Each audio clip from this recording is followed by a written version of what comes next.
I have a feeling. I have a feeling that I'm live, but not in both ways. Huh? How do I? Oh, right. That's going here. Right. Okay. There we go. I'm gonna try. Welcome, um, welcome, boys. Good to see you here again. And this is Yeah, it's really late to be starting this because it's now 11:20 p.m. I've just sculled a coffee, and before that, I drank a buttload of like water mixed with lime juice. That plus like broken sleep last night. Not just because I was out here until late, but also like the actual sleep itself is partly the reason why I reckon my voice is sounding a bit janky, as the kids would say. Um, I don't know which kids would say that. Maybe kids of a particular generation. Maybe. I don't know. um, but I definitely, I don't feel any strain or anything like that, but I definitely do feel like I'm like, oh, that's gotta go public. All right. All right, all right, all right. I definitely feel like I am. Oh, I just had a feeling. I have a feeling that I've been live streaming and not having it like hit anyone. That's interesting.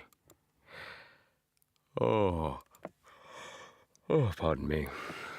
So I don't know if this is working or not. I'm just going to cut off the vertical stream on and put it back on. Why do I vertical stream if I'm doing horizontal stream? Why is one not enough? Well, because I'm trying to become more open and honest on this channel. You know, like getting out there a little bit in terms of the honesty. And if I'm going to be completely honest, what I really want to do is I do want to build the channel that this is, the Boring Dad channel.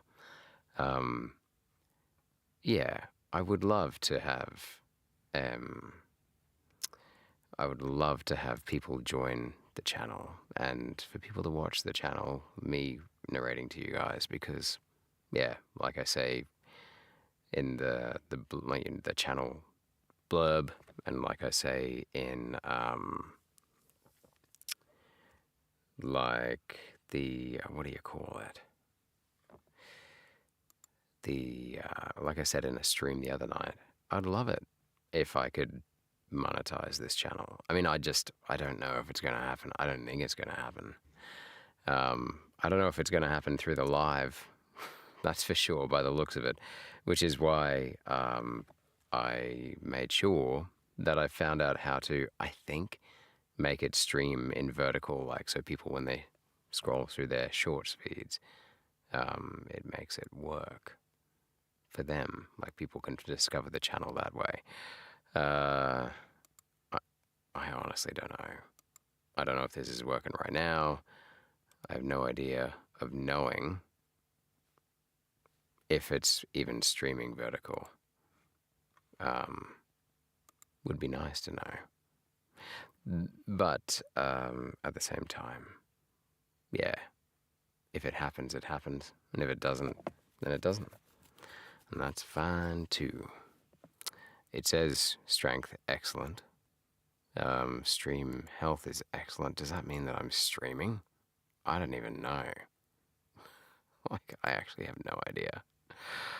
Oh my gosh. I'm so out of my depth with this particular aspect of it. Maybe you'll be kind to me and kind of think that that means that I'm being honest about my abilities. I don't know, whatever you're taking from this stuff. But if all you're looking for is just having me chat in your ear while you're cooking dinner or driving somewhere or on the bus or going for a walk or laying in bed, going to sleep or whatever. It's all good. I called the channel Boring Dad Sleep Stories, but, you know, if it's not, I don't know if you'd call it a sleep story channel, really. Is it? I don't know. I don't treat it like other people seem to treat sleep stories. I don't put on a very calm voice. Like sometimes I do. But sometimes I just want to, you know, I just want to talk normally. And I tend to talk a little bit calmer here. But I definitely also have moments where I yell into the camera.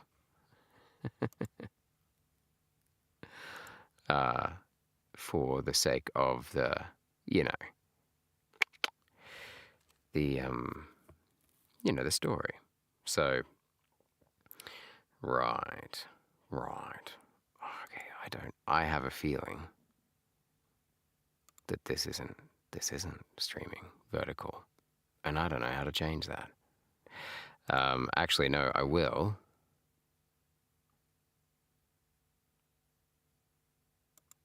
Can I? Oh, God. I don't know, bro. How does this work? Manage stream keys. Oh, I had to learn about stream keys. Ugh. Okay. Right. Streaming protocol. What the heck is it? I don't even know what a streaming protocol is, bro. Okay. Right. So, we're just hanging out by the looks of it. Just you and me. I don't know. I might just pretend that I'm streaming anyway at this point.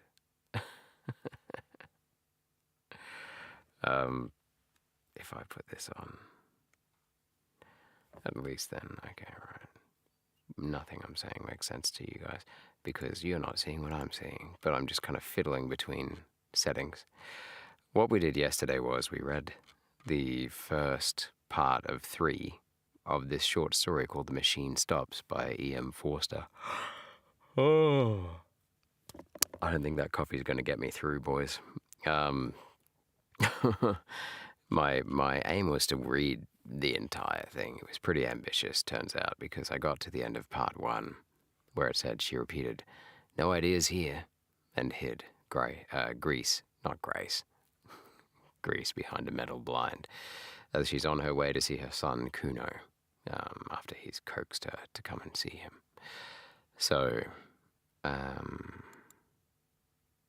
yeah. I think what's going to happen tonight is I'm going to aim for part 2 of 3.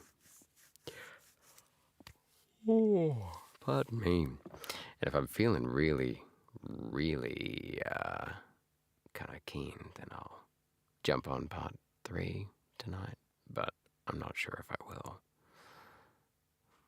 Okay. I'm going to try one more time. How do I do this? Bad boy.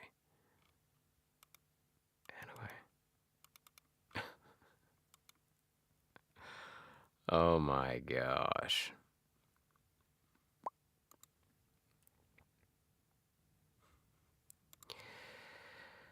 Okay.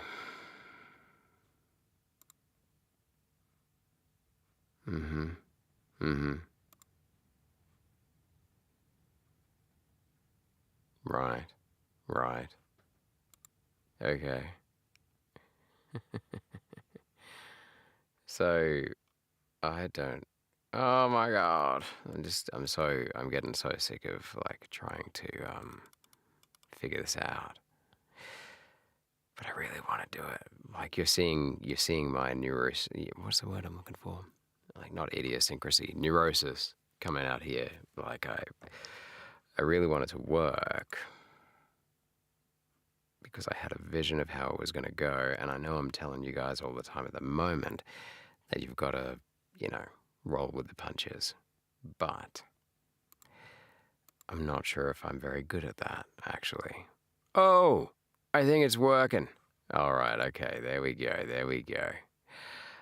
Right, so for some reason, this time round it worked. Yeah, 8 minutes ago it started working. Yeah, 8 minutes ago it started working. Hooray. All right, you could hear that. I could hear that. And now I've got the chat to monitor. Okay. I'm happy. All right, let's do it. Okay, so I'm pretty happy because I've got everything I need now. The only problem I'm going to face now is my voice sounds so different tonight that I might even be better off going back and just recording something fresh, like new. Islands and one peninsula. She repeated. No ideas here. And hid Greece behind a metal blind. Let's see if it sounds any different. Greece behind a metal blind. Part 2. The mending apparatus. By a vestibule, by a lift, by a tubular railway, by a platform, by a sliding door, by reversing all the steps of her... Oh yeah, whoops. Recorded audio is lost. What?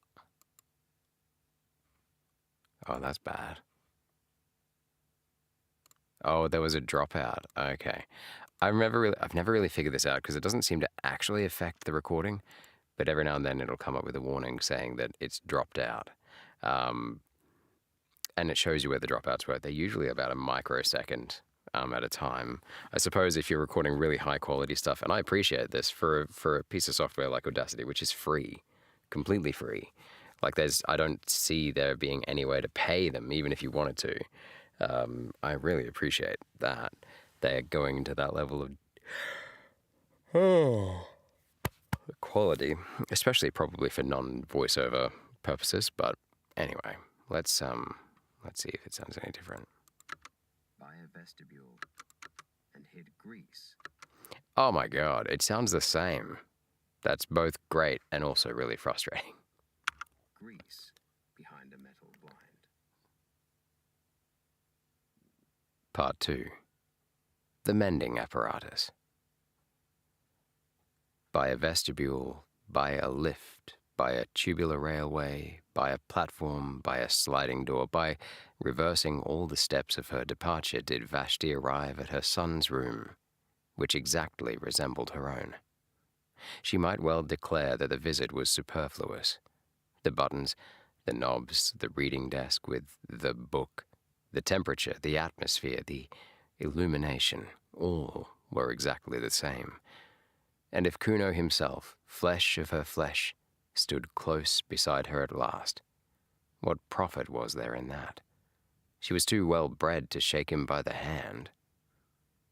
Averting her eyes, she spoke as follows.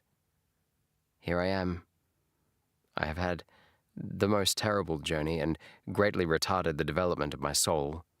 It is not worth it, Kuno. It is not worth it. My time is too precious. The sunlight almost touched me, and I have met with the rudest people. I can only stop a few minutes. Say what you want to say, and then I must return. I have been threatened with homelessness, said Kuno. She looked at him now. I have been threatened with homelessness, and I could not tell you such a thing through the machine.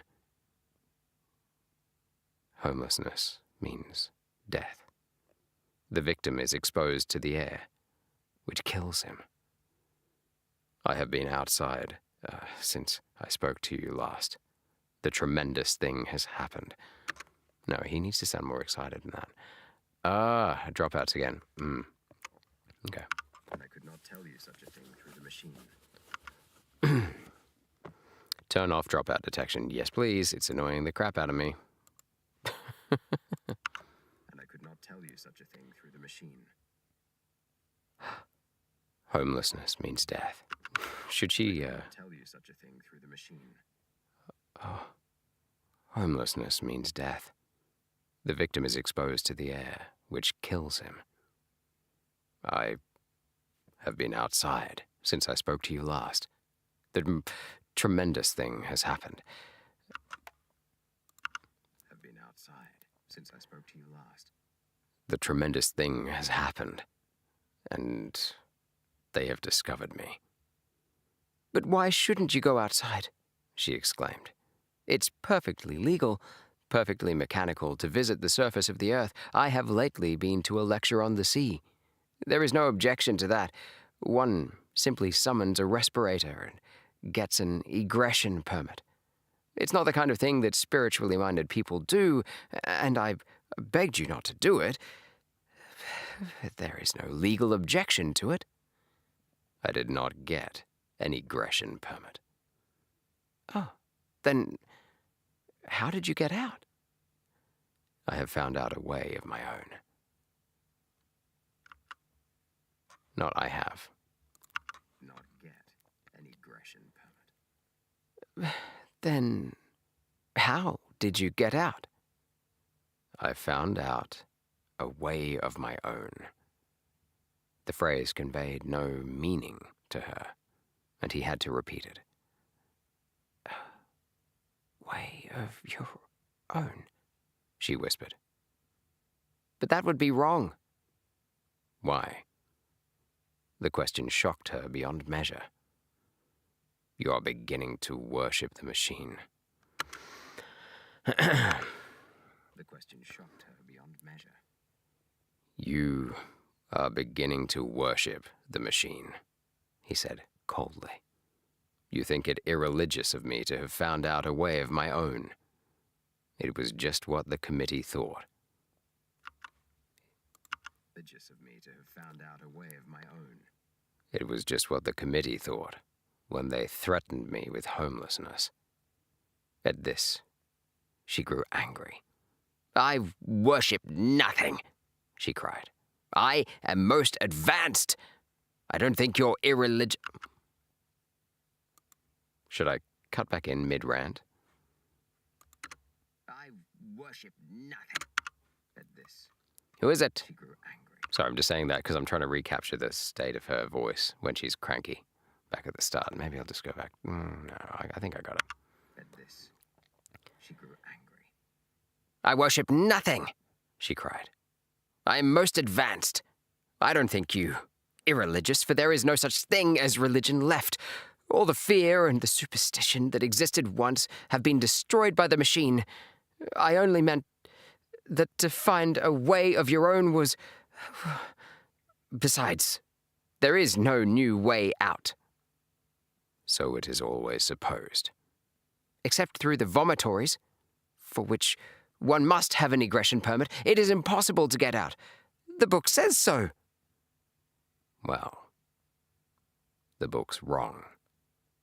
For I have been out on my feet. Fukuno was possessed of a certain physical strength. By these days, it was a demerit to be muscular. Possessed of a certain physical strength. By these days, it was a demerit to be muscular. Each infant was examined at birth, and all who promised undue strength. Damn that table for clicking. Possessed of a certain physical strength. By these days, it was a demerit to be muscular. Each infant was examined at birth, and all who promised undue strength were destroyed. Humanitarians may protest, but it would have been no true kindness to let an athlete live. He would never have been happy in that state of life to which the machine had called him. He would have yearned for trees to climb, rivers to bathe in, meadows and hills against which he might measure his body. Man must be adapted to his surroundings, must he not? In the dawn of the world, our weekly must be exposed on Mount Taygetus. Taygetus. Is it Taygetus? I've looked this up before. Long time ago. This is the Spartan mountain, right? How do you pronounce it, though? Tegitus.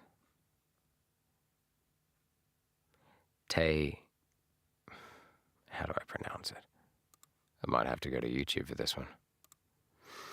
All right, let's look it up. Tegitus.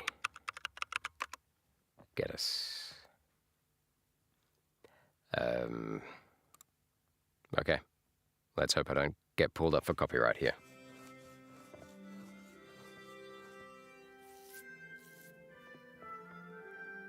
If this is AI, I'm going to be pissed. Because they won't pronounce it right. Well, I mean, they might, but you just never know. The future of Sparta was carved. Yep, AI. Absolute bullshit. Sorry, boys. AI in 2026, which is not true AI, by the way. Not in the like sci-fi interpretation of what AI is, but I'm sure you know about all this because either you've been learning about it in school or you've been talking to us about it forever or whatever. You just know. Okay, so what is this? Maybe this is the right one for us. We just want to know what it sounds like. I like to get it right, you know? But if this is just one of those hiking videos where they just show things. Yeah. Yeah, I mean, great. Good for you. But, like, I just want you to talk. Do you know what I mean? Time lapse, blah, blah, blah. Hey, what about this fella? Hey, sailor.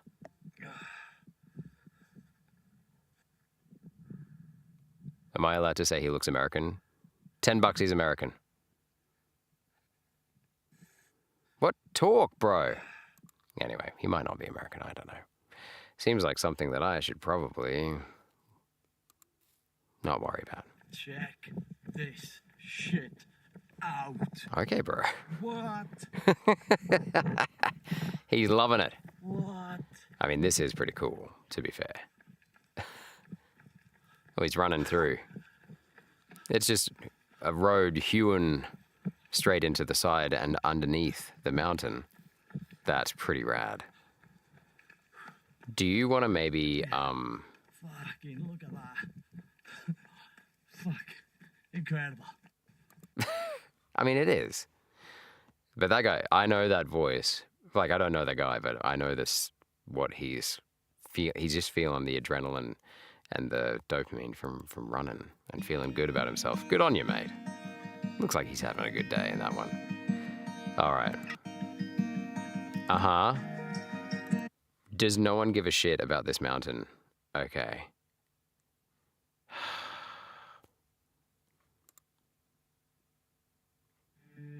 Is this... I literally just...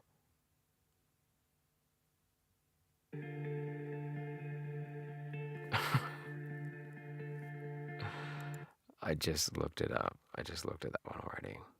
No, I didn't. I don't know. Fishing... Hey, this guy's talking. Let's see. Sometimes this is actually pretty short for how long I search for pronunciations. So I'm glad. If this is the one, I'm glad. Oh, it's TEDx. Okay, someone will be talking. Let's go. Let's give it a crack. Come on, mate. I don't want HD. None of this HD stuff. Pfft. Who's got the time, bro? Who's got the bandwidth for that? I don't. Uh-huh. Uh-oh. Το μόνο που μπορείς να πετύχεις είναι να το κάνεις να ανθίσει. Tegedas. Για να πετύχεις στον επιχειρηματικό κόσμο δεν χρειάζεται απαραίτητα να έχεις κάνει φανταχτερές σπουδές, μεταπτυχιακά και διδακτορικά. Δεν λέω φυσικά πως δεν χρειάζονται, έτσι είναι. Πάντα είναι απαραίτητα. Is that auto-dub? Αλλά κυρίως θα πρέπει να σου αρέσει αυτό που κάνεις.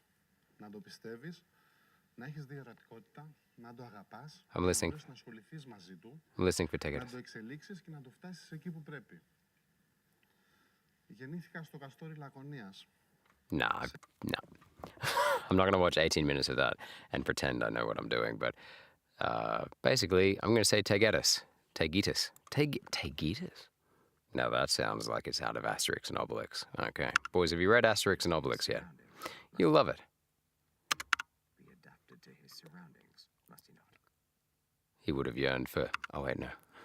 Be adapted to his surroundings, must he not? In the dawn of the world, our weekly must be exposed on Mount Taygetus.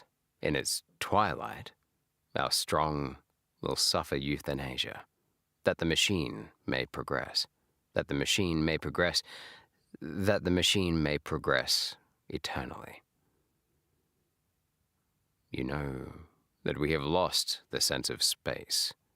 We say, space is annihilate. No, see, I need to differentiate that. Surroundings, must he not? In the dawn of the world, our weekly must be exposed on Mount Taygetus. In its twilight, our strong will suffer euthanasia, that the machine may progress, that the machine may progress, that the machine may progress eternally. You know that we have lost the sense of space. We say space is annihilated, but we have annihilated not space, but the sense thereof. We have lost a part of ourselves. I determined to recover it, and I began by walking up and down the platform of the railway outside my room, up and down, until I was tired, and so did recapture the meaning of near and far. This clicking table. Railway outside my room. Okay, here it is. Platform of the railway outside my room. Up and down until I was tired, and so did recapture the meaning of near and far. Near is a place to which I can get quickly on my feet, not a place to which the train or the airship will take me quickly. Far is a place to which I cannot get quickly on my feet. The vomitory is far, though I could be there in 38 seconds by summoning the train. Man is the measure. That was my first lesson. Man's feet are the measure for distance. His hands are the measure for ownership. His body is the measure for all that is lovable and desirable and strong. And then I went further. Desirable and strong. And then I went further. It was then that I... What is the clicky? Why does it click? Okay, right, you're seeing a frustrated... I'm really tired. That's probably why. Desirable and strong. Then I went further. It was then that I called to you for the first time, and you would not come. This city, as you know, is built deep beneath the surface of the earth, with only the vomitories protruding. Having placed the platform outside my own room, I took the lift to the next platform, and paced that also. And so, pardon me, just a burp there. With only the vomitories protruding. Hang on, just checking something.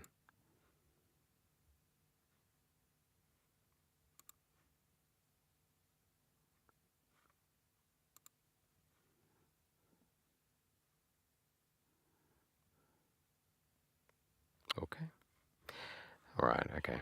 I'm just checking bandwidth stuff. Like, I'm hoping I'm streaming okay, like, getting across to you guys okay, basically. All right, okay. Where is me? Give me audacity.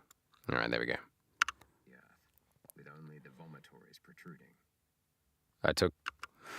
The earth, with only the vomitories. No, he doesn't sound like he's telling a story. He just sounds like he's giving a lecture. First time, and you would not come. Now, the city, as you know, is built deep beneath the surface of the earth with only the vomitories protruding. Having paced the platform outside my own room, I took the lift to the next platform and paced that also. And so with each in turn until I came to the topmost, above which begins the earth. All the platforms were exactly alike, and all that I gained by visiting them was to develop my sense of space and muscles. I think I should have been content with this. It is not a little thing. But as I walked and brooded, it occurred to me that our cities had been built in the days when men still breathed the outer air, and that there had been ventilation shafts for the workmen. I could think of nothing but these ventilation shafts. Had they been destroyed by all the food tubes and medicine tubes and music tubes that the machine has evolved lately? Or did traces of them remain? One thing was certain. If I came upon them anywhere, it would... That the machine has evolved lately. Or did traces of them remain? Well, one thing was certain. If I came upon them anywhere, it would be in the railway tunnels of the topmost story. Story. That the machine has evolved lately. Bugger. That the machine has evolved lately. Or did traces of them remain? One thing was certain. If I came upon them anywhere, it would be in the railway tunnels of the topmost story. Everywhere else, all space was accounted for. I am telling my story quickly, but don't think that I was not a coward, or that your answers never depressed me. It is not the proper thing. It is not mechanical. It is not decent to walk along a railway tunnel. I did not fear that I might tread upon a live rail and be killed. I feared something far more intangible, doing what was not contemplated by the machine. Then I said to myself, man is the measure. And I went, and after many visits, I found an opening. The tunnels were, of course,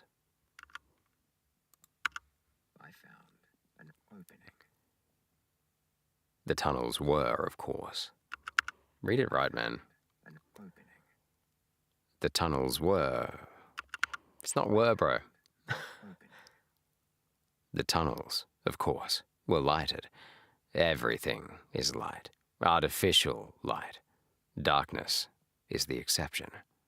So, when I saw a black gap in the tiles, I knew that it was an exception, and rejoiced. I put in my arm, I could put in no more at first, and waved it round and round in ecstasy. I loosened another tile and put in my head and shouted into the darkness, I am coming, I shall do it yet, and my voice reverberated down endless passages.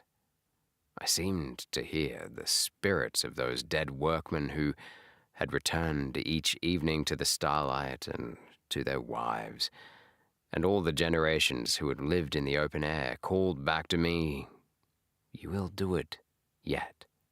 You are coming. He paused, and, absurd as he was, his last words moved her, for Kuno had lately asked to be a father, and his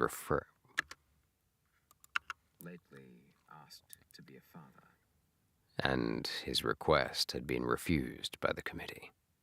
He was not a type that the machine desired to hand on. Then a train passed. It brushed by me, but I thrust my head and my arm.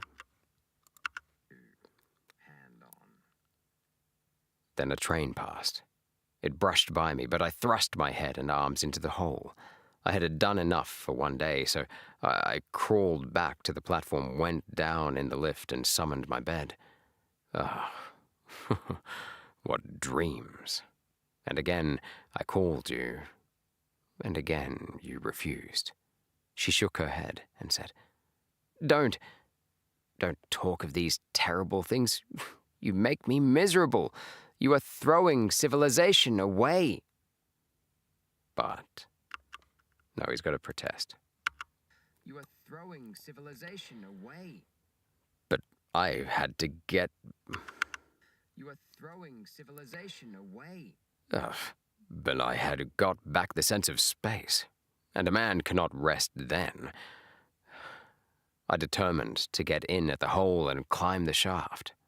And so I exercised my arms. Day after day I went through ridiculous movements, until my flesh ached, and I could hang by my hands and hold the pillow of my bed outstretched for many minutes. And then I summoned a respirator and started. It was easy at first. The mortar had somehow rotted, and I soon pushed some more tiles in and clambered after them into the darkness, and the spirits of the dead comforted me. I don't know what I mean by that. I just say what I felt.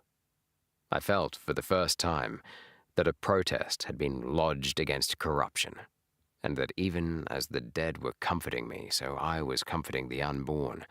I felt that humanity existed, and that it existed without clothes. How can I possibly explain this? It was naked. Humanity seemed naked, and all these tubes and buttons and machineries neither came into the world with us, nor will they follow us out, nor do they matter supremely while we are here. Had I been strong, I would have torn off every garment I had and gone out into the outer world. No, that's not right. Supremely while we are here.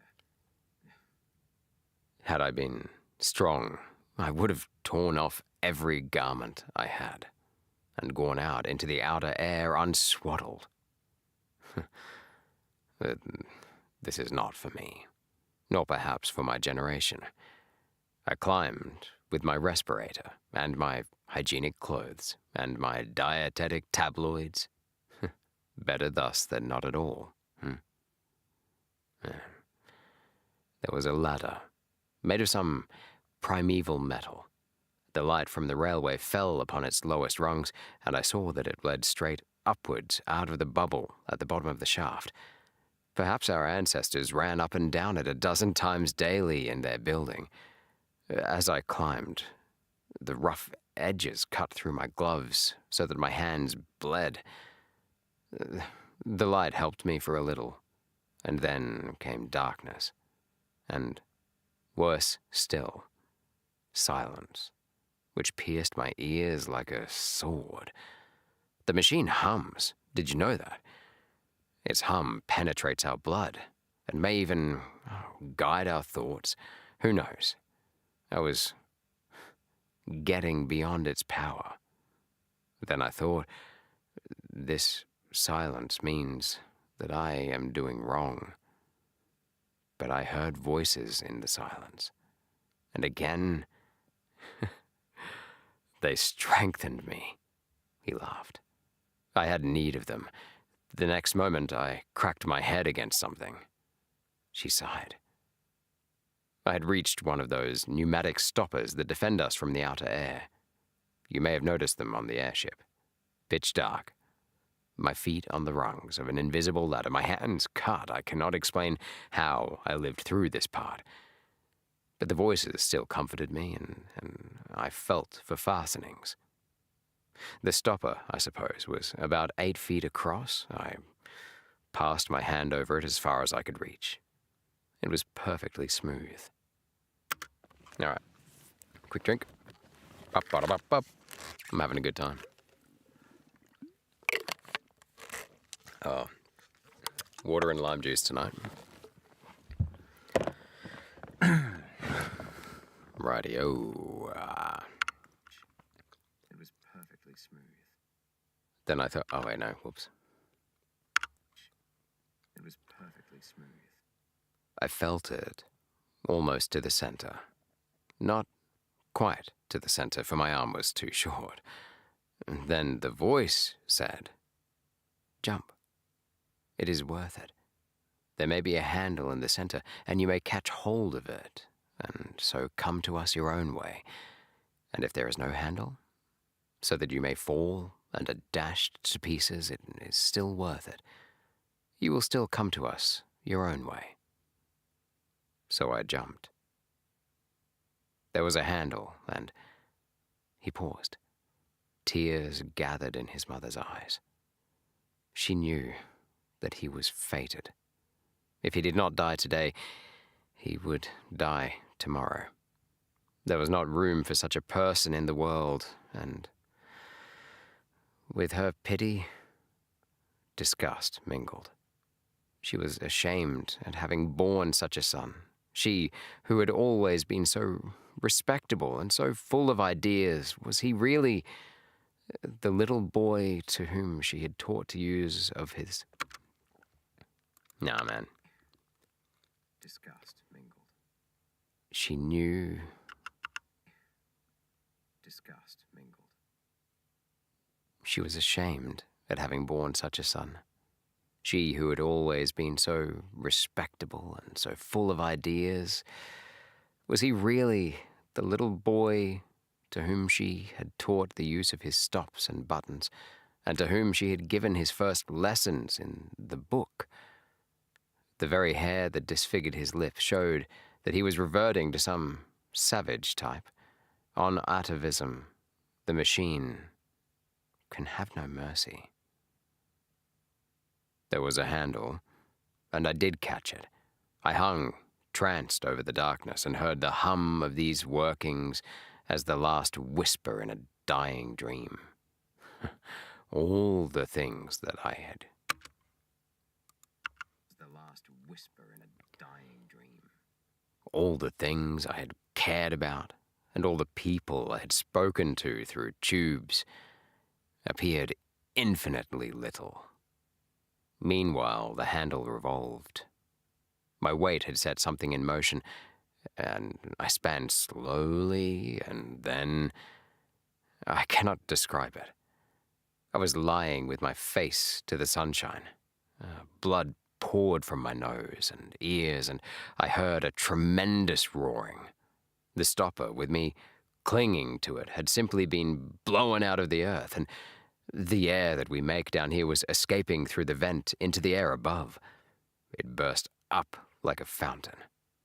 I crawled back to it, for the upper air hurt, and, as it were, I took great sips from the edge. My respirator had flown, goodness knows where. My clothes were torn. I just lay with my lips close to the hole, and I sipped until the bleeding stopped. You can imagine nothing so curious. This hollow in the grass, I will speak of it in a minute, the sun shining into it not brilliantly but through marbled clouds, the peace, the nonchalance, the sense of space brushing my cheek. Oh, well, God damn it, now I have to go back here. You can imagine nothing so... No, wait, here we go. I think there needs to be a bigger pause here. Let's go here. Until the bleeding stopped. You can imagine nothing so curious. This hollow in the grass, I will speak of it in a minute.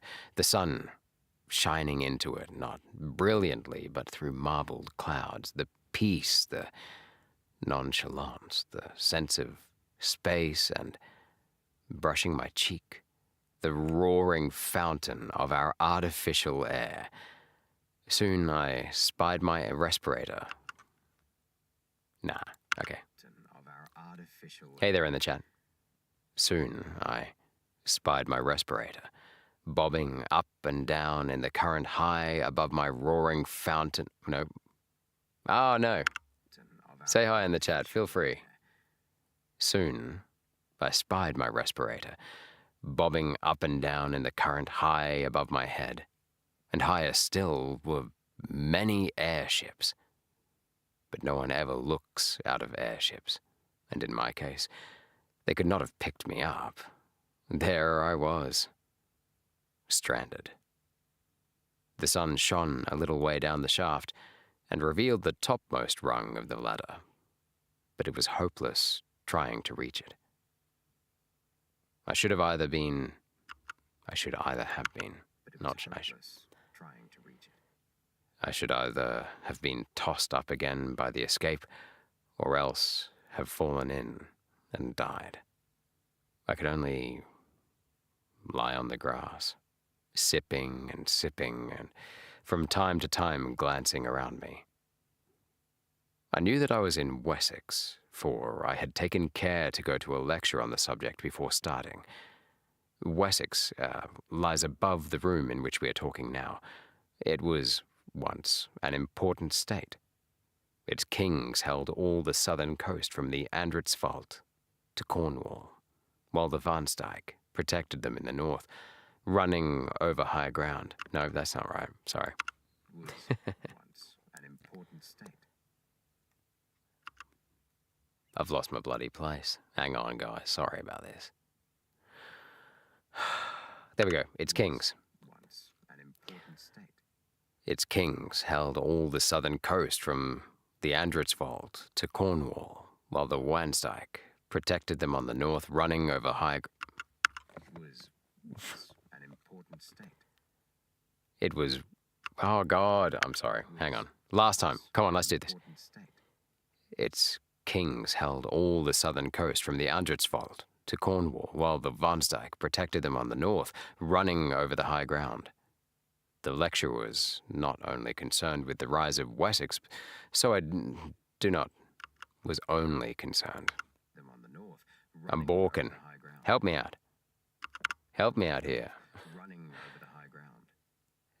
The lecturer was only concerned with the rise of Wessex, so I do not know how long it remained an international power, nor would the knowledge have assisted me. To tell the truth, I could do nothing but laugh during this part. There was I, with a pneumatic stopper by my side, and a respirator bobbing over my head, imprisoned all three of us in a grass-grown hollow that was edged with fern. Then he grew grave. Then he grew grave. Edged with fern. Then he grew grave again. Lucky for me that it was hollow. Anyway, let's keep going. Then he grew grave again. Lucky for me that it was a hollow, for the air began to fall back into it, and to fill it as water fills a bowl. I could crawl about, and presently I stood. I breathed a mixture in which the air that hurts predominated whenever I tried to climb the sides. This was not so bad. I had not lost my tabloids and remained ridiculously cheerful, and as for the machine, I forgot about it altogether. My one aim now was to get to the top, where the ferns were, and to view whatever objects lay beyond. I rushed the slope. The new air was still too bitter for me, and I came rolling back after a momentary vision of something grey. The sun grew very feeble, and I remembered that he was in Scorpio. I had been to a lecture on that, too. If the sun is in Scorpio and you're in Wessex, it means that you must be as quick as you can, or it will get too dark.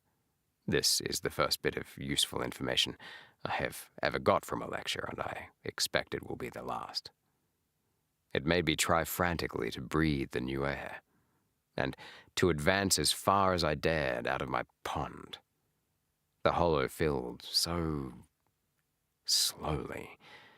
At times I thought that the fountain played with less vigor. My respirator seemed to dance nearer the earth. The roar was decreasing. He broke off. I don't think this is interesting you. The rest will interest you even less.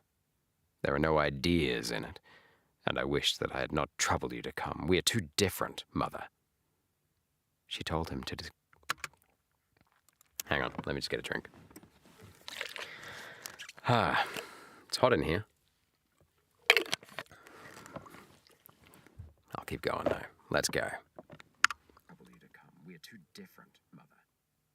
She told him to continue. Well, it was evening before I climbed the bank. The sun had very nearly slipped out of the sky by this time, and I could not get a good view. You, who have just crossed the roof of the world, will not want to hear an account of the little hills that I saw, low, colorless hills. But to me, they were living, and the turf that covered them was a skin under which their muscles rippled, and I felt that those hills had called with incalculable force to men in the past and that men had loved them. Now they sleep, perhaps forever. They commune with humanity in dreams. Happy the man, happy the woman who awakes the hills of Wessex. For though they sleep, they will never die. His voice rose passionately. Cannot you see, cannot all your lecturers see that it is we who are dying, and that down here the only thing that really lives is the machine? We created the machine to do our will, but we cannot make it do our will now. It has robbed us of the sense of space and of the sense of touch. It has blurred every human relation and narrowed down love to a carnal act. It has paralyzed our bodies and our wills, and now it compels us to worship it. The machine develops, but not on our lines. The machine proceeds, but not to our goal. We only exist as the blood corpuscles that course through its arteries. And if it could work without us, it would let us die. Oh, I have no remedy, or at least only one, to tell men again and again that I have seen the hills of Wessex as Aelfred saw them when he overthrew the Danes.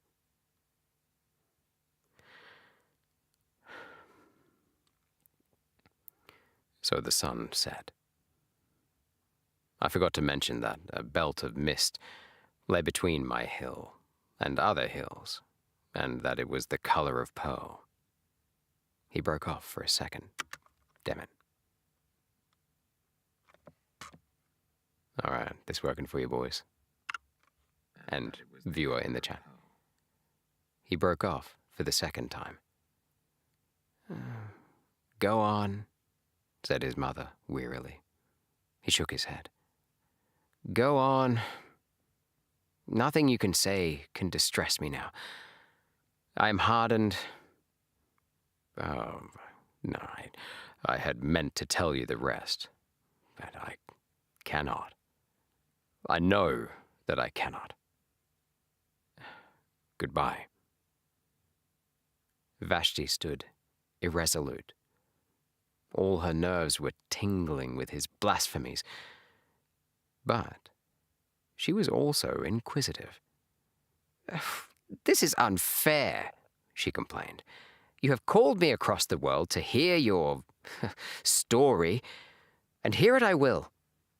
Tell me, as briefly as possible, for this is a disastrous waste of time. Tell me how you returned to civilization. Oh, that, he said, starting. You would like to hear about civilization? Certainly. Had I got to where my respirator fell down? No, but I understand everything now. You put on the respirator. Oh, wait, damn it. Would like to hear about civilization? Certainly. To hear about civilization? Certainly. Would like to hear about civilization? Certainly. Had I got to where my respirator fell down? No, but I understand everything now. You put on your respirator and managed to walk along the surface of the earth to a vomitory, and there your conduct was reported to the Central Committee. By no means. He passed his hand over his forehead, as if dispelling some strong impression. Pardon me, sorry. Your conduct was reported We're recording to the here, sir. Central Committee. He pressed... Oh, wait. Your conduct was Welcome back reported to the chat, or Central welcome to the Committee. chat. By no means. He passed his hand over his forehead, as if dispelling some strong impression. Then, resuming his narrative, he warmed to it again. My respirator fell about sunset. I had mentioned that the fountain seemed feebler, had I not? Yes. About sunset. It let the respirator fall. As I said, I had entirely forgotten about the machine, and I paid no great attention at the time, being occupied with other things. I had my pool of air into which I could dip when the outer keenness became intolerable, and which would possibly remain for days provided that no wind sprang up to disperse it. Not until it was too late did I realize what the stoppage of the escape implied. You see, the gap in the tunnel had been mended. The mending apparatus was after me. One other warning I had, but I neglected it.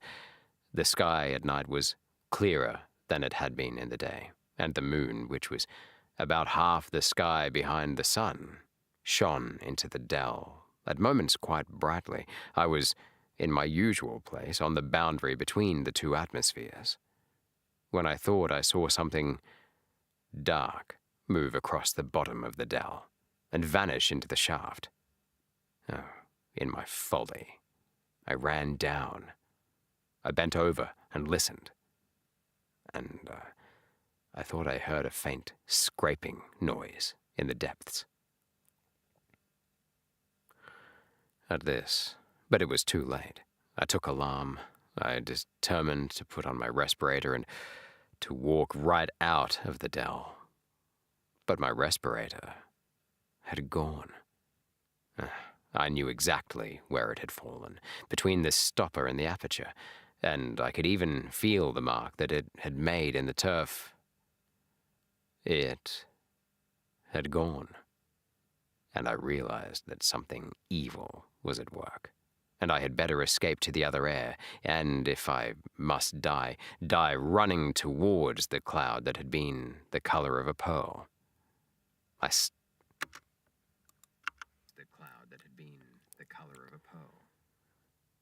I never started. Out of the shaft. Oh, it is too horrible. A worm, a long, white worm had crawled out of the shaft and was gliding over the moonlit grass. I screamed. I did everything that I should not have done. I stamped upon the creature instead of flying from it, and it at once curled around the ankle. Then we fought. The worm let me run all over the dell, but edged up my leg as I ran. "Help!" I cried. That part is too awful. It belongs to the part that you will never know. "Help!" I cried. Why cannot we suffer in silence? "Help!" I cried. Then my feet were wound together. I fell. Sorry. Silence. "Help!" I cried. Then my feet were wound together. I fell. I was dragged away from the dear ferns and the living hills, and past the great metal stopper. I can tell you this part. And I thought it might save me again if I caught hold of the handle. It was... Whoops. Great metal stopper. I can tell you this part. And I thought it might save me again if I caught hold of the handle. It was also enwrapped. It also... Oh, the whole dell was full of the things. They were searching it in all directions. They were denuding it. And the white snouts of others peeped out of the hole, ready if needed. Everything that could be moved they brought, brushwood, bundles of fern, everything. And down we all went, intertwined, into hell. The last things that I saw, ere the stopper closed after us, were certain stars, and I felt that a man of my sort lived in the sky. For I did fight. I fought till the very end, and it was only my head hitting against the ladder that quieted me. I woke up in this room. The worms had vanished. I was surrounded by artificial air, artificial light, artificial peace. and my friends were calling me... Whoopsie-doopsie. Sorry, don't want to break character. And my friends were calling me down. Calling to me. God damn it. And my friends were calling to me down speaking tubes to know whether I had come across any new ideas lately. Here, his story ended. Discussion of it was impossible. And Vashti turned to go. It will end in homelessness, she said quietly. I wish it would, retorted Kuno. The machine has been most merciful. I prefer the mercy of God. By that superstitious... I prefer the mercy of God. By that superstitious phrase, do you mean that you could live in the outer air? Yes. Have you ever seen round the vomitories the bones of those who were extruded after the Great Rebellion? Yes. They were left where they perished for our edification. A few crawled away, but they perished too. Who can doubt it? And so with the homeless of our own day. The surface of the earth supports life no longer. Indeed. Ferns and a little grass may survive, but all higher forms have perished. Has any airship detected them? No. Has any lecturer dealt with them? No. Then why this obstinacy? Because I have seen them, he exploded. Seen what? Because I have seen her in the twilight. Because she came to my help when I called. Because she, too, was entangled by the worms, and luckier than I, was killed by one of them, piercing her throat. He was mad. Vashti departed, nor, in the troubles that followed, did she ever see his face again. Gonna take a quick drink break. Don't worry. Here's the drink. All right, okay, so, boys, we are now up to a bit of a weird one because if you're in the chat and you're not, obviously my sons who have managed to jump through time, this whole channel is meant for them in the future. So I make audiobooks for them. You know, for like when they're older and stuff. So, welcome if you're a new person to the channel. And if you're a subscriber, tell me who you are. Tell me. No, you don't have to tell me. But if you want to say hi, no worries, feel free. And basically, we're up to a part of the story. So most of the time I talk to my sons, right? So I'm talking to them now. Boys, I've never read past that bit. I have tried multiple times to read past that bit, but for whatever reason, like I got distracted or I got pulled away from the screen. I've never been past this bit. So from now on, this is new to me, right? This is pretty cool. First time I read this was about 4 years ago, and the second time was like yesterday. And yesterday I was at work, and I just, obviously I was at work, so I didn't get to read the whole thing. I was getting distracted. So, which is fair enough, I was at work. So let's read it now, shall we? We're up to part 3. Okay, I'll just save this while I'm going. We're saving these audible files as we go. Ready, set, let's go. If you're with me, you're with me. Did she ever see his face again? Part 3. The Homeless. During the years that followed Kuno's escapade, 2 important developments took place in the machine. On the surface, they were revolutionary, but in either case, men's minds had been prepared beforehand, and they did but express tendencies that were latent already. The first of these was the abolition of respirators. Advanced thinkers like Vashti had always held it foolish to visit the surface of the earth. airships might be necessary, but what was the good of going out? See, because I haven't read it, like this is, some of it's going to be sounding a bit off. I'm going to have to start some of it again. Abolition of respirators. Advanced thinkers, like Vashti, had always held it foolish to visit the surface of the earth. Airships might be necessary, but what was the good of going out for mere curiosity and crawling along for a mile or two in a terrestrial motor? The habit was vulgar, and perhaps faintly improper. It was unproductive of ideas and had no connection with the habits that really mattered. So respirators were abolished, and with them, of course, the terrestrial motors.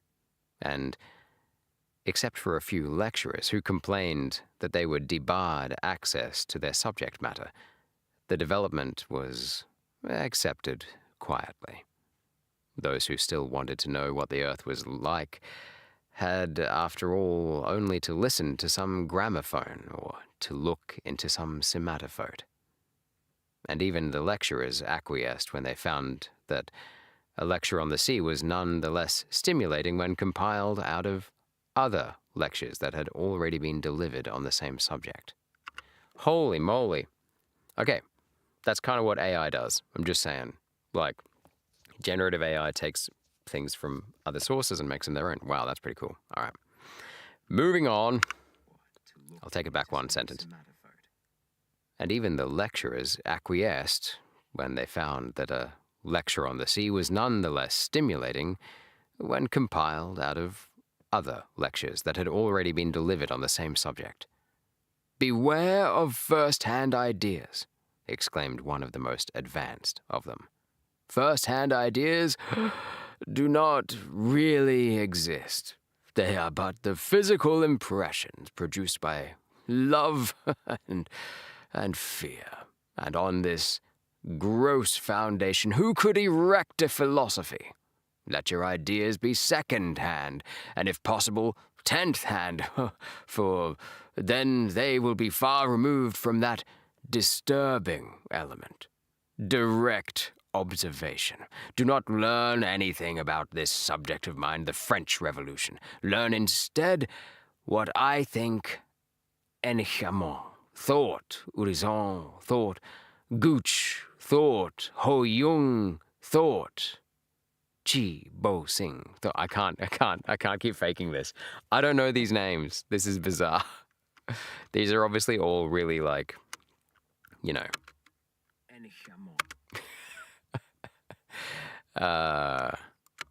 Direct observation. Do not. Direct. I'm going to start it from there.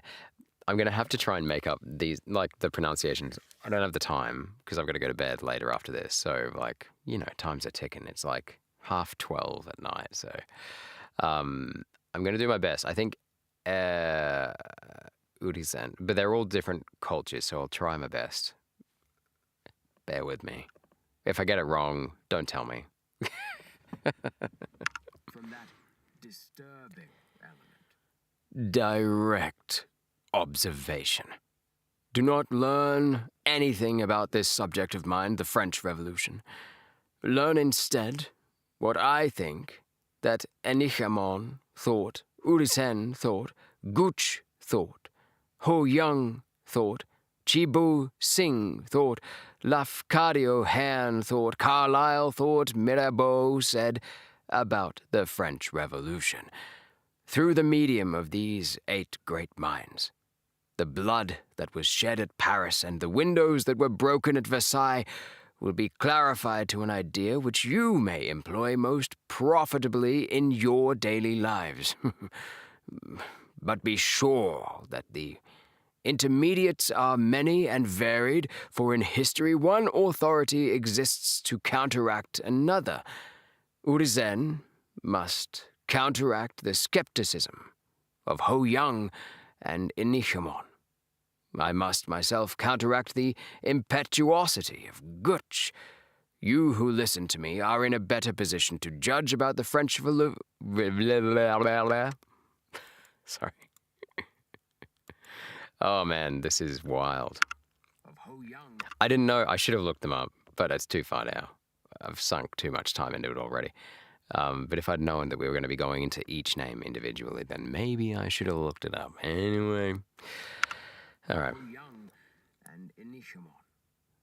Oh, bugger. And Anishamon. And Anishamon. Where am I up to? Oh, yeah. I must myself. And Inishamon.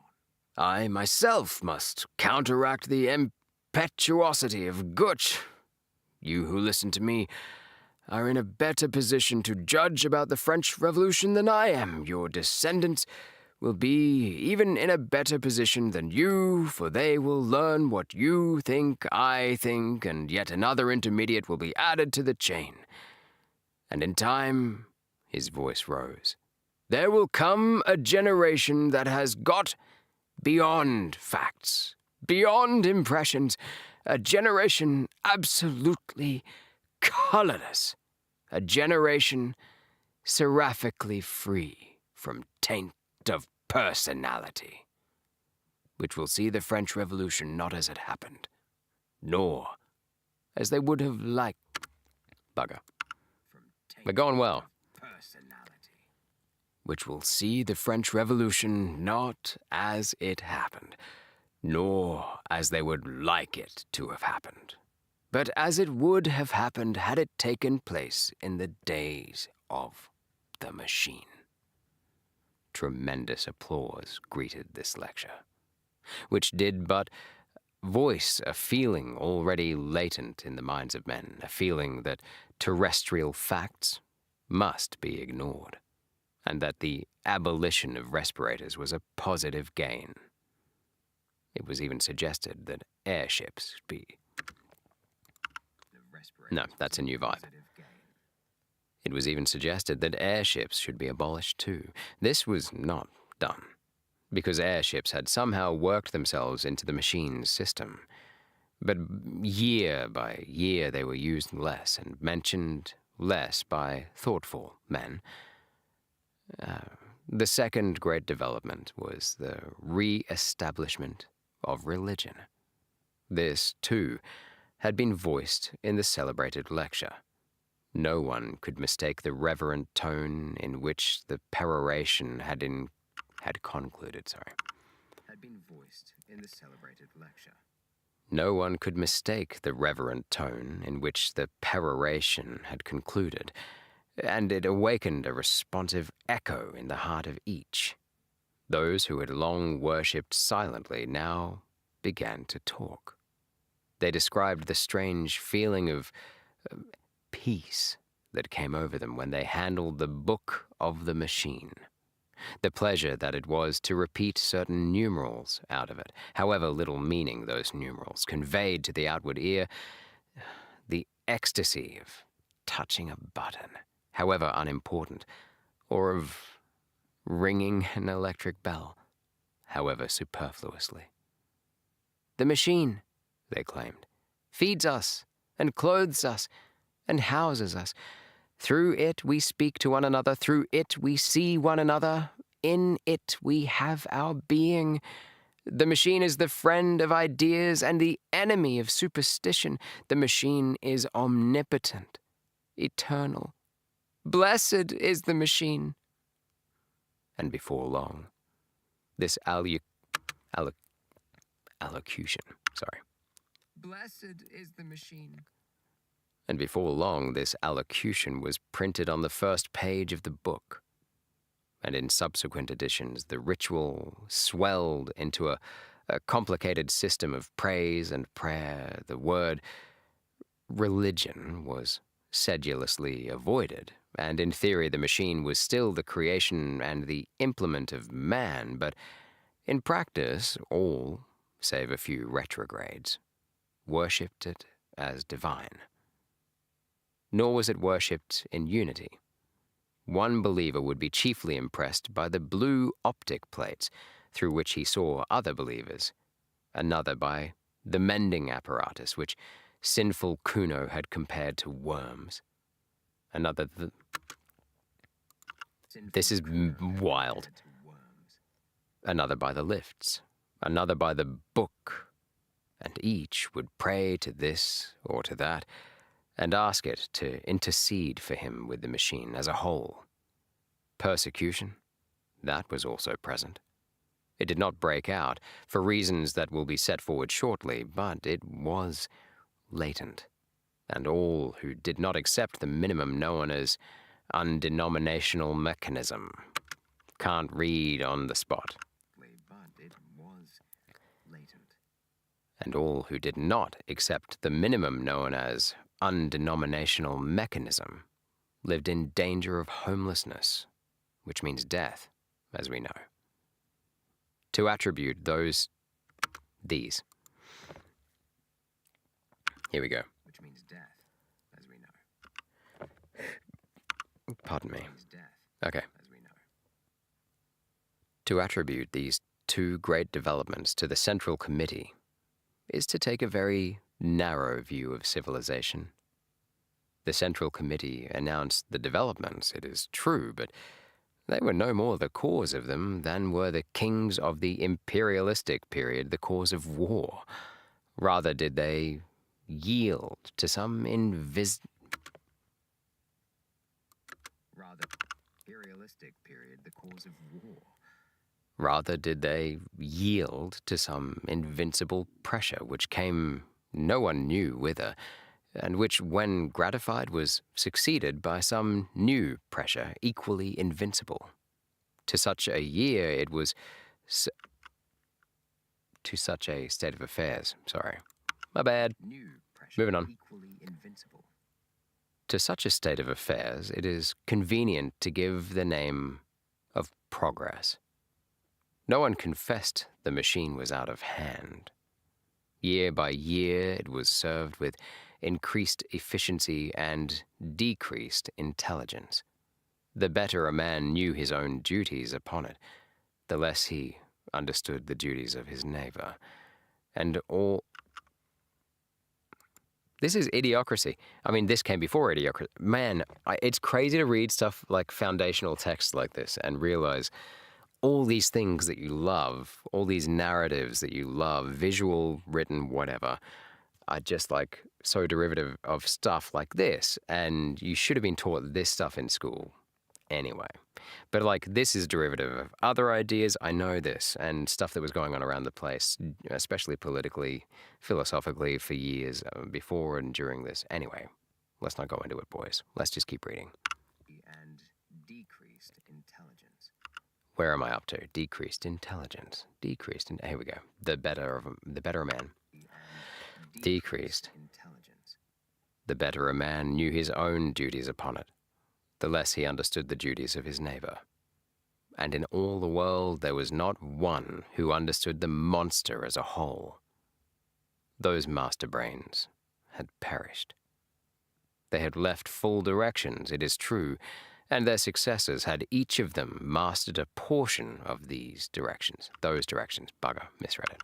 Master brains had perished. They had left full directions, it is true, and their successors had each of them mastered a portion of those directions. But humanity, in its desire for comfort, had overreached itself. It had exploited the riches of nature too far. Quietly and complacently, it was sinking into decadence, and progress had come to mean the progress of the machine. As for Vashti, her life went peacefully forward until the final disaster. She made her room dark and slept. She awoke and made the room light. She lectured and attended lectures. She exchanged ideas with her innumerable friends and believed she was growing more spiritual. At times, a friend was granted euthanasia and left his or her room for the homelessness that is beyond all human conception. Vashti did not mind. Homelessness that is beyond all human conception. Vashti did not much mind. After an unsuccessful lecture, she would sometimes ask for euthanasia herself. But the death rate was not permitted to exceed the birth rate, and the machine had hitherto refused it to her. The troubles began quietly, long before she was conscious of them. Before she was conscious of them. I'm trying to, I'm riffing here. The troubles began quietly, long before she was conscious of them. One day, she was astonished at receiving a message from her son. They never communicated, having nothing in common, and she had only heard indirectly that he was still alive and had been transferred from the northern hemisphere, where he had behaved so mischievously, to the southern, indeed, to a room not far from her own. Does he want me to visit him? She thought. Never again. Never. And I have not the time. No. It was madness of another kind. No, what?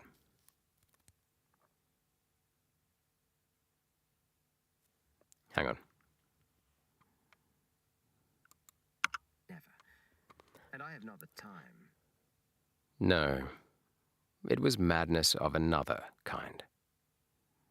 He refused to visualize his face upon the blue plate, and speaking out of the darkness with solemnity, said, "The machine stops."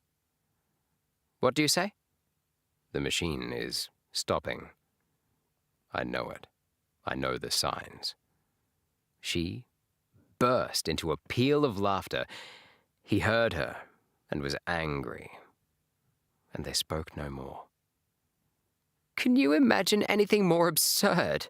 She cried to a friend. A man who was my son believes that the machine is stopping. It would be impious if it was not mad. The machine is stopping? Her friend replied. What does that mean? The phrase conveys nothing to me. Nor to me. He does not refer, I suppose, to the trouble there has been lately with the music? Oh, no, of course not. Let us talk about music. What? Oh, so she's living. Okay. Have you complained to the authorities? Let us talk about music. Have you complained to the authorities? Oh, wait.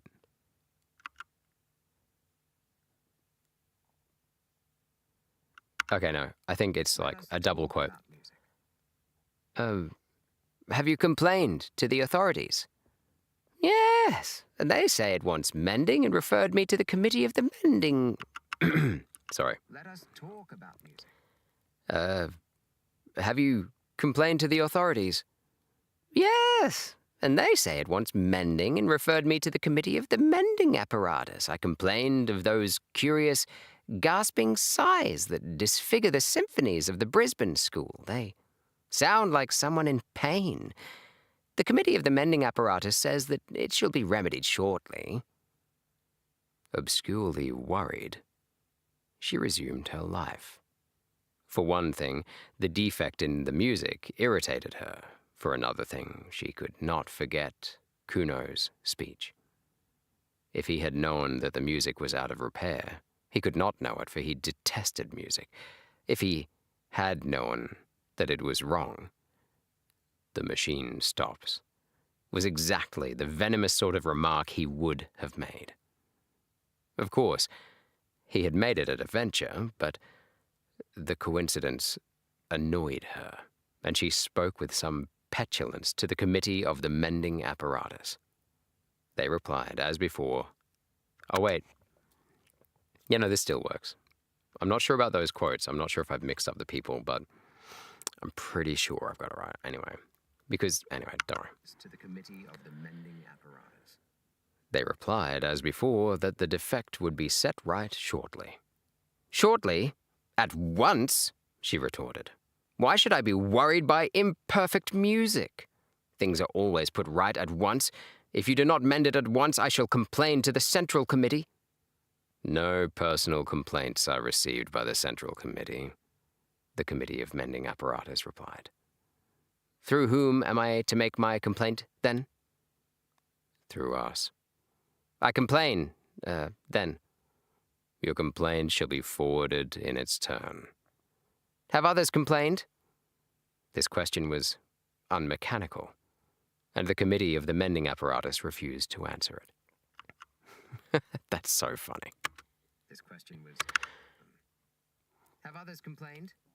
This question was unmechanical, and the committee of the mending apparatus refused to answer it. "It is too bad," she exclaimed to another of her friends. "There never was such an unfortunate woman as myself. I can never be sure of my music now. It gets worse and worse each time I summon it." "I, too, have my troubles," the friend replied. Another of her friends, okay, maybe this one could be a man.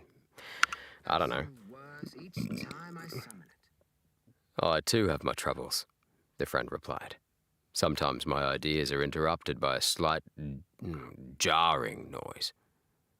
"What is it?" "I do not know whether it is inside my head or inside the wall." "Complain, in either case."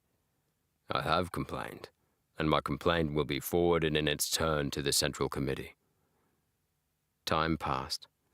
Bit longer pause. Forwarded in its turn to the Central Committee. Time passed, and they resented the defects no longer. The defects had not been remedied, but the human tissues in that latter day had become so subservient that they readily adapted themselves to every caprice of the machine.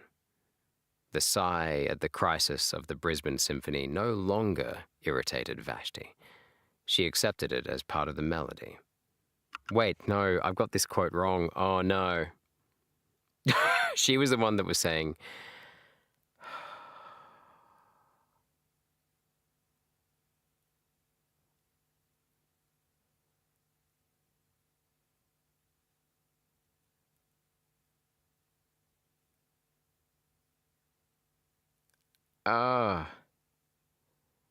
no, I'm so unsure on this. I need to go and listen to this, to someone else's reading of this another time, not right now. Anyway. To every caprice of the machine.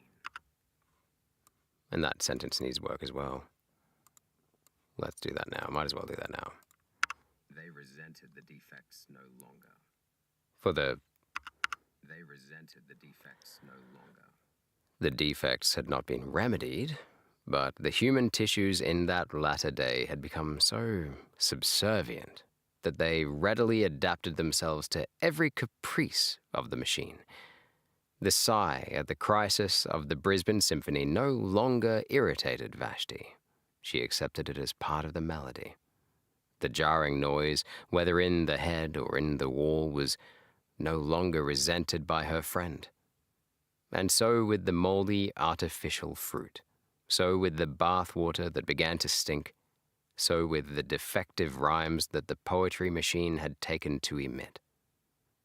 All were bitterly complained of at first, and then acquiesced in and forgotten. Things went from bad to worse, unchallenged. It was otherwise with the failure of the sleeping apparatus. This is madness, man. This is amazing. It was otherwise with the failure of the sleeping apparatus. That was a more serious stoppage. There came a day when, over the whole world, in Sumatra, in Wessex, in the innumerable cities of Courland and Brazil, the beds, when summoned by their tired owners, failed to appear. It may seem a ludicrous matter, but from it we may date the collapse of humanity. The committee responsible for the failure was assailed by complainants whom it referred, as usual, to the committee of the mending apparatus, who, in its turn, assured them that their complaints would be forwarded to the Central Committee. But the discontent grew, for mankind was not yet sufficiently adaptable to do without sleeping. Yeah, no shit. Okay. Sorry, quick drinks break. Don't worry. Here's the drink. All right, not going anywhere. I am going to take the temperature quickly. And when I say take the temperature, let's check the temperature gauge. It's ridiculously hot. It's 34 degrees Celsius. Okay, we're moving on. Oh dear. All right. Okay, we're going to move on. Let's move on with our lives. Let's keep reading. This is amazing. I can't believe I didn't think I was going to get through this whole book tonight. I can't put it down now. Not that I'm picking it up. Anyway, moving on.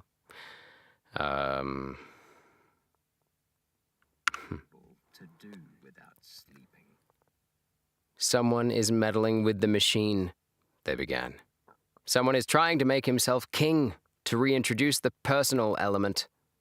Punish that man with homelessness. To the rescue. Avenge the machine. Avenge the machine. War. Kill the man. But the committee of the mending apparatus now came forward and allayed the panic with well-chosen words. It confessed that the mending apparatus was itself in need of repair. The effect of this frank confession was admirable. Oh, wait, this is the same French Revolution guy? Okay, here we go. Confession was admirable. Of course, said a famous lecturer, he of the French Revolution who gilded each new decay. Was admirable. Of course, said a famous lecturer, he of the French Revolution who gilded each new decay with splendor. Of course, we shall not press our complaints now. The mending apparatus has treated us so well in the past that we all sympathize with it, and will wait patiently for its recovery. In its own good time, it will resume its duties. Meanwhile, let us do without our beds, our tabloids, and our... Bugger. Its duties. Meanwhile... Let us do without our beds, our tabloids, our other little wants.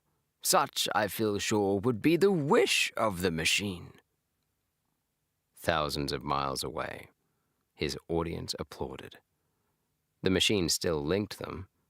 Under the seas, beneath the roots of the mountains, ran the wires through which they saw and heard, the enormous eyes and ears that were their heritage, and the hum of many workings closed. Sorry, it's been a long read. Wires through which they saw and heard. The enormous eyes and ears that were their heritage, and the hum of many workings clothed their thoughts in one garment of subserviency. Only the old and the sick remained ungrateful, for it was rumored that euthanasia, too, was out of order, and that pain had reappeared among men. It became difficult to read. A blight entered the atmosphere and dulled its luminosity. At times, Vashti could scarcely see across her room. The air, too, was foul, loud with the complaints, impotent the remedies, heroic the tone of the lecturer as he cried, "Courage! Courage! What matter so long as the machine goes on?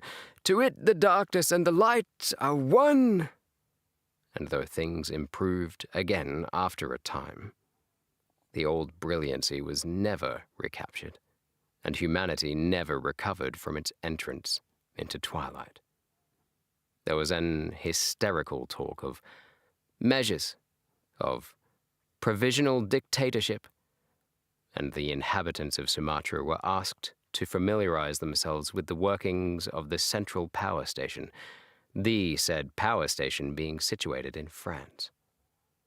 But for the most part, panic reigned, and men spent their strength praying to their books tangible proofs of the machine's omnipotence.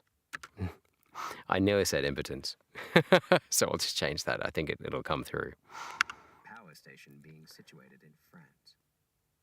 But for the most part, panic reigned, and men spent their strength praying to their books tangible proofs of the machine's omnipotence. There were gradations of terror. At times came rumors of hope. The mending apparatus was almost mended. The enemies of the machine had been got under. New nerve centers were evolving which would do the work even more magnificently than before. But there came a day when, without the slightest warning, without any previous hint of feebleness, the entire communication system broke down, all over the world. And the world, as they understood it, ended. Vashti was lecturing at the time, and her earlier remarks had been punctuated with applause.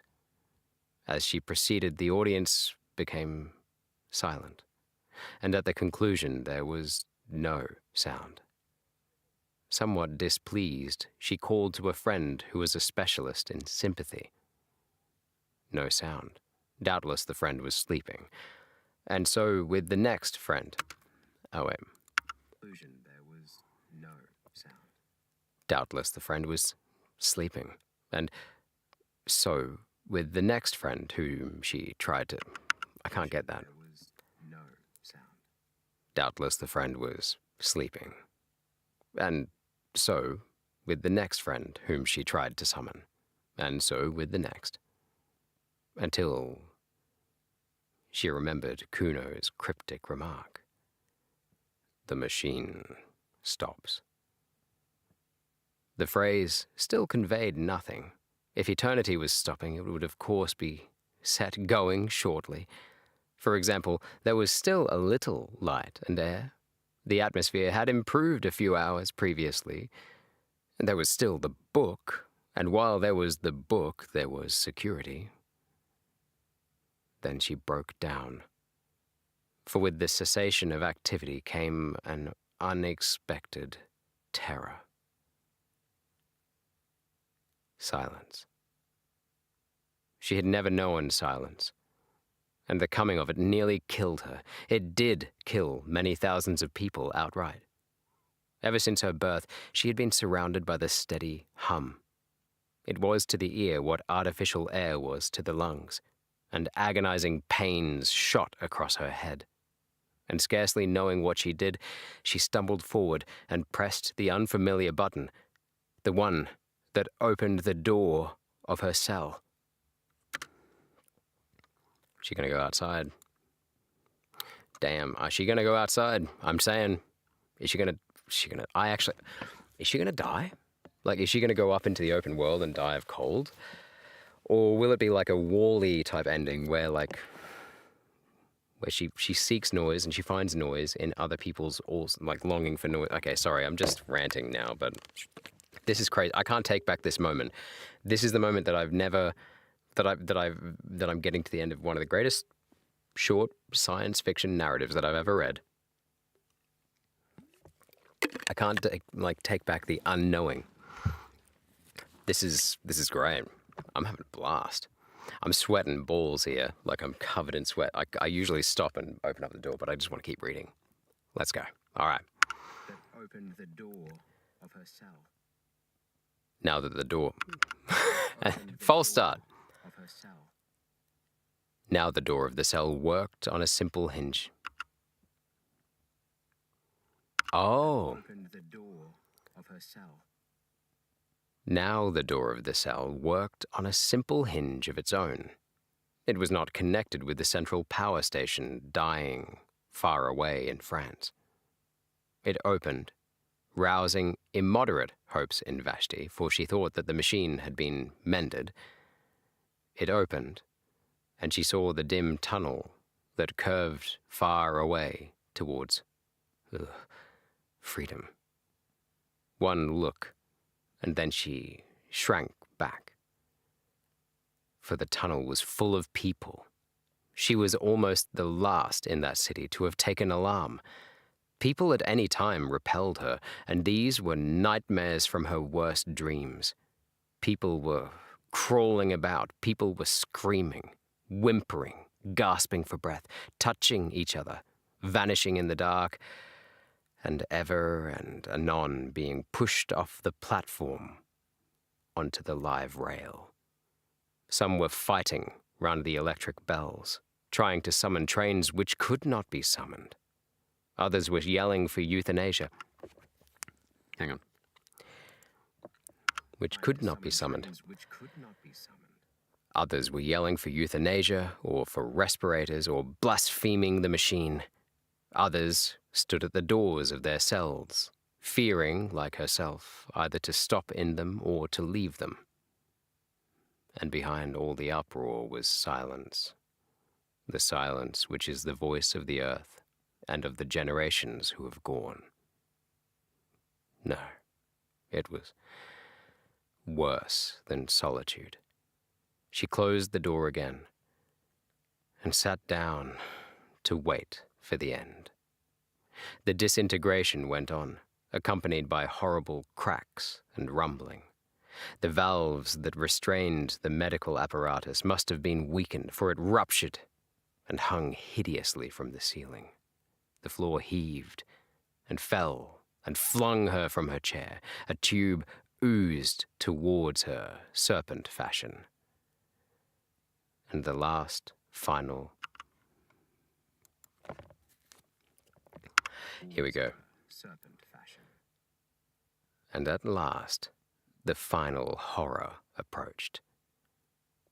Light began to ebb, and she knew that civilization's long day was closing. She whirled around, praying to be saved from this, at any rate, kissing the book, pressing button after button. The uproar outside was increasing and even penetrated the wall. Slowly, the brilliancy of her cell was dimmed. The reflections faded from her metal switches. Now she could not see the reading stand. Now not the book, though she held it in her hand. Light followed the flight of sound. Air was following light, and the original void returned to the cavern from which it had been so long excluded. Vashti continued to whirl like the devotees of an earlier religion, screaming, praying, striking at the buttons with bleeding hands. It was thus that she opened her prison and escaped in the spirit. At least, so it seems to me ere my meditation closes. That she escapes in the body, I cannot perceive that. She struck, by chance, the switch that released the door, and the rush of foul air on her skin, the loud throbbing whispers in her ears told her that she was facing the tunnel again, and that tremendous platform on which she had seen men fighting. They were not fighting now. Only They were not. Let's do that one again. Which she had seen men fighting. Sorry. It's a platform on which she had seen men fighting. They were not fighting now. Only the whispers remained, and the little whimpering groans. They were dying by hundreds out in the dark. She burst into tears. Tears answered her. Pardon me. This is rad. I'm about to finish. I can't believe... Okay, how long have I got to go for this? Holy shit. Sorry, pardon my language, but... Okay, tears. She burst into tears. Surely, like, what happened to Kuno? My questions at this point are, what happened to Kuno? Obviously, what happens next? Did she go up into the outside air? Did she die in here? She's going to die. Surely she's going to die. I think the narrator's, like, reading this in a textbook somewhere from the Second Coming of Humanity. Anyway, Kuno, I reckon... Is Kuno going to save... Anyway, let's find out. I've never read this before. This is amazing. Tears answered her. They wept for humanity, those two. Not for themselves. They could not bear that this should be the end. Ere silence was completed, their hearts were opened, and they knew what had been important on the earth. Man, the flower of all flesh, the noblest of all creatures visible, the man... Oh, bugger. Knew what had been important on the earth. Man, the flower of all flesh, the noblest of all creatures visible, man who had once made God in his image, and had mirrored his strength on the constellations, beautiful, naked man was dying, strangled in the garments that he had woven. Century after century had he toiled, and here was his reward. Truly the garment had seemed heavenly at first, shot with the colors of culture, sewn with the threads of self-denial. And heavenly it had been so long as it was a garment and no more, so long as man could shed it at will and live by the essence that is his soul, and the essence equally divine that is his body. The sin against the body, it was for that they wept in chief, the centuries of wrong against the muscles and the nerves and those 5 portals by which we can alone apprehend, glozing it over with talk of evolution, until the body was white pap, the home of ideas as colourless.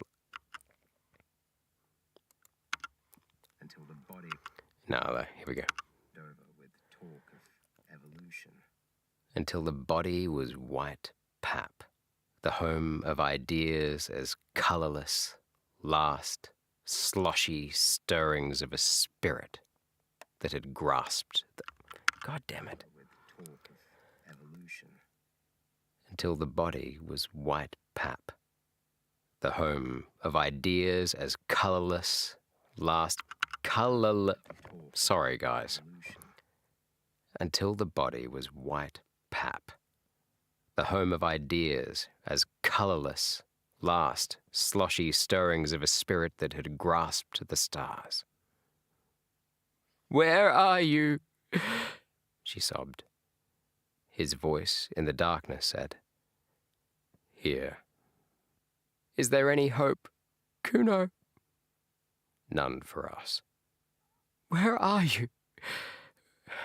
She crawled towards him over the bodies of the dead. His blood spurted over her hands. "Quicker," he gasped.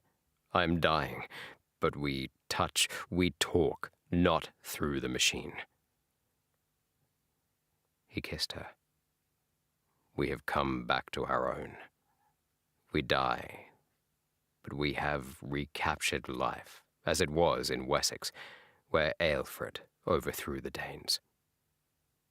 We know what they know outside, they who dwelt in the cloud that is the color of a pearl." "But, Kuno,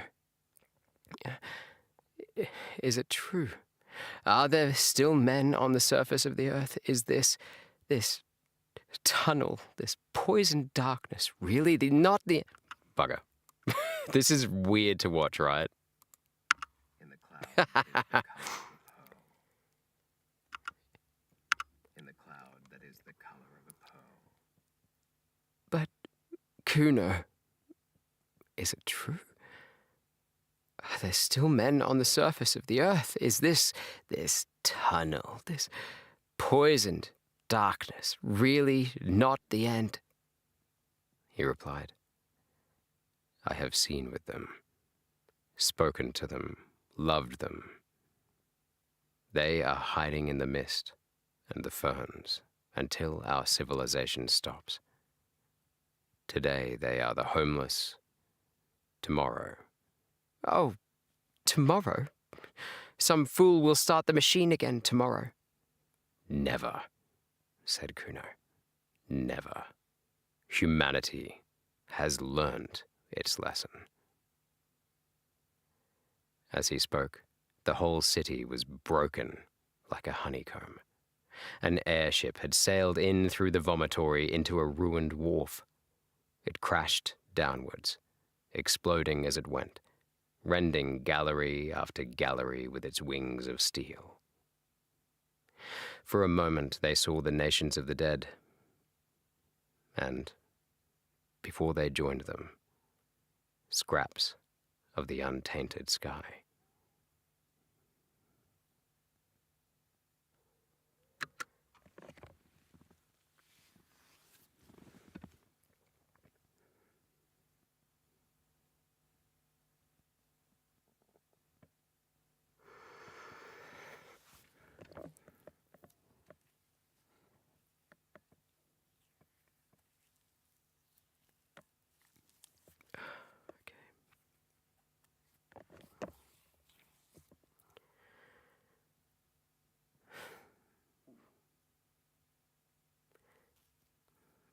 guys.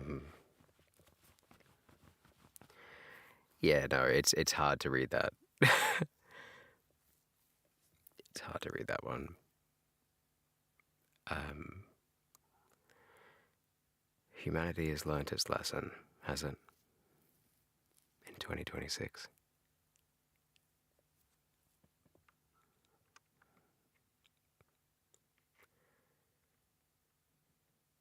Look, I hope by the time you listen to this, you're 6 and 3 years old. I hope that by the time you listen to this, or you read it somewhere else, I hope that by the time you finally make your way back here, that you can look me in the eye now and tell me that humanity has learnt its lesson. We haven't learnt it at this point. I hope I'm still around for you to talk to me about it and what was going on at the moment that I recorded this in the world. My perspective on it, your mother and my perspective on it anyway, which is not too optimistic at the moment. But if humanity is good at anything, we are good at being cockroaches and surviving. So let's just leave it at that for now. I promise I am more optimistic than I'm probably coming across as. Look, let's just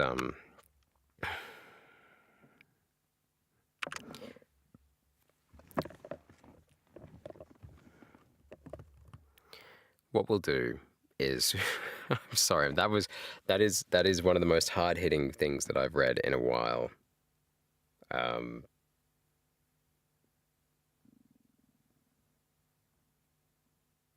That'll give me nightmares. I think the last thing I read like that was that hard-hitting, like that had that much impact on me, was this here, which is called, it's by an Australian author, which I'm actually pretty proud of, and also it's terrifying. It's called On the Beach. On the Beach by Neville Shute. And it was a movie, which is what this is talking about. Why are people all talking about the movie? It's the novel. Right. So there was this thing called On the Beach. It's an apocalyptic novel published in 1957. Like it says, yeah, basically it's like the Northern Hemisphere has had these massive wars, like this massive nuclear war, which, by the way, once again, fuck, I hope it hasn't happened. I'm sure it hasn't. If you're watching this, it hasn't happened. Great. So what basically I see about this story that reminds me of that novel is that people are understanding in their dying breaths that what they should have realized all along was that humanity is enough as it is, and it doesn't have to be like the trimmings and the trappings of being human are the things that we actually usually end up valuing the most, the things that we own, the ideas that we have that develop us as a race, like the human race, not, culture, which is what people often confuse race with.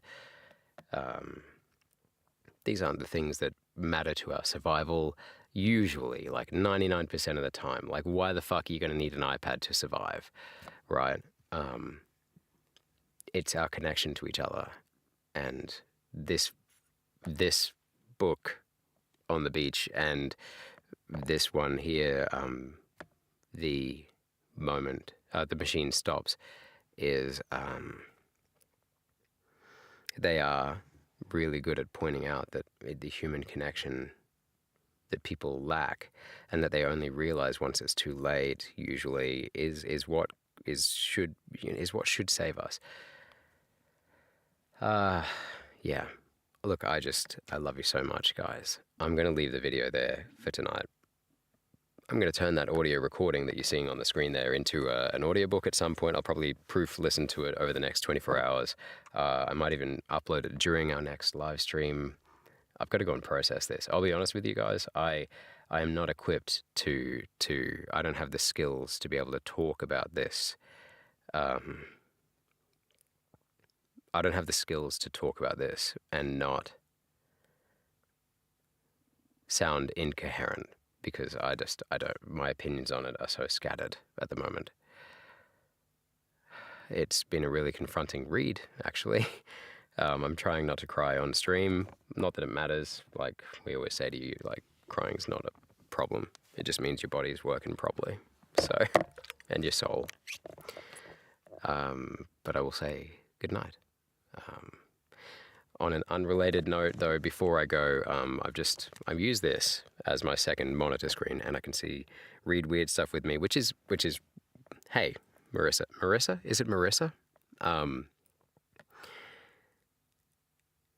Yeah, I'm glad you've joined in the stream. First of all, thank you for joining in the stream with me and my sons. Thanks for being here with us. And your comment says, I read on the beach. Marissa, oh, nice. Awesome. Yeah, I mean, I know from your videos, but yeah, my memory is like a sieve. So I read on the beach a long time ago and found it very powerful. I came into your reading late today and missed some of the machine stops, but I really want to read it now. Have you read it before? Have you ever read it before? Because I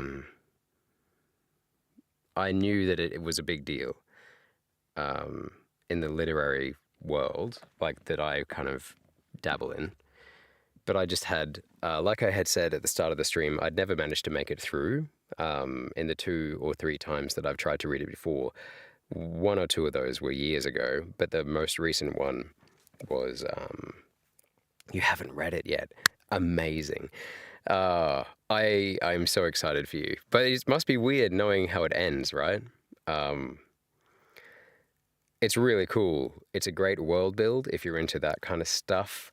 The concepts it holds within it are like universals. It's really good at speaking to the human condition, the best and worst of, as you saw the best of there at the end, the human connection, but also the worst of. It's hard not to read it.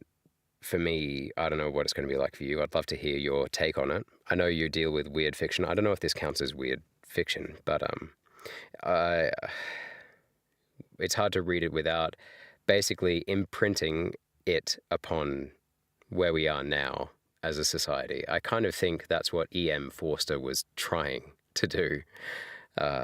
So anyway, did you say you don't mind finding out the end of the story if the story is compelling? Yeah, I'm totally with you. I used to, when I was at school, I took English Lit in my second last year of high school, and my English Lit teacher, she was in retrospect really good. I really did not appreciate at the time. I used to say to her things like, you're ruining literature for me. Like you're ruining English for me, because we just went so in depth, and she wouldn't care about spoilers. She was like, yeah, we just need to know this stuff. So if you haven't read it by now, you're not going to read it this year anyway. So blah, blah, blah. But she was totally right. It deepens the compelling ending is great. Discovering a compelling read and finishing it naturally and organically is fine. But also, like, there are several texts that I've read that I knew the ending of. Most famously, not compelling maybe, but most famously for me, I knew the ending of a Harry Potter novel when I was 16. Anyway, it didn't affect, my point is, it didn't affect my overall love of the book or the story. So I'm glad you feel the same way. Yeah. Anyway, I'm really sweaty here, so I'm gonna have to go because I'm like, well, I'm sweating. It's nearly 1:30 in the morning here in Australia, in Queensland, so I'm gonna get going. But so I'll speak to all 3 of you, my sons and Marissa. Thanks so much for watching. I really appreciate that you're here. I will, like I said, upload this within the next 24 to 48 hours. I'll go and proof listen to it just for editing purposes, and then I'll put it up, and I bet this one's going to go viral, guys. I think we're going to get like maybe 10 views, 12 views. All right, okay. Where's me software? There it is. No, there it is. Okay, right. Peace out, guys. Boys, I love you very much, obviously. And yeah. Oh, you have to go walk the dog, but nice chatting with you. Nice. Thanks, Marissa. And yeah, you have a great day too. Thank you so much for watching. All right. Peace, guys.